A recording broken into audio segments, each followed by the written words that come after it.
Hello everyone and welcome back to our channel. In today's tutorial, I'll show you how to copy your Shopify store. This can be useful if you're creating a backup or duplicating the store for a different project. So let's get started. First, export your store's data. In your Shopify admin, go to Products and All Products. Just click on Products in the left sidebar. Then click on Export at the top right and select All Products. You can export them as a CSV file for Excel or a plain CSV file. Click on Export Products. Repeat this for any additional data, like customers or orders, under their respective sections.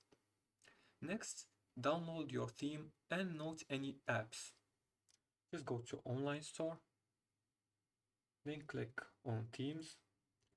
Click on the three dots next to Customize right here and click on Download Theme File.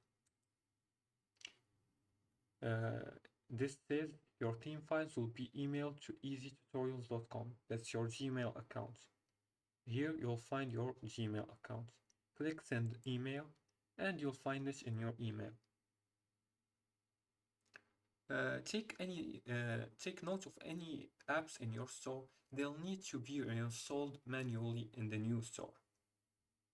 Now, to complete the duplication, open your new Shopify admin.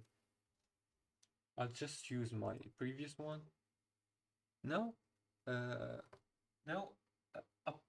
go to the same sections like products and click import.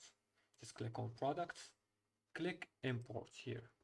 Then add the file you want to import. The CSV file you already installed, for example, and click on upload and preview. Now the file can't be uploaded because it's not a backup file, but it's the same procedure. Now upload each file that you exported to transfer your store's data. And that's it. You've successfully copied your Shopify store. This method ensures you have all essential data and products ready in the new store. Thanks for watching. If you found this video helpful, please like and subscribe and leave a comment if you have further more questions. Thanks for watching and see you again in the next tutorial.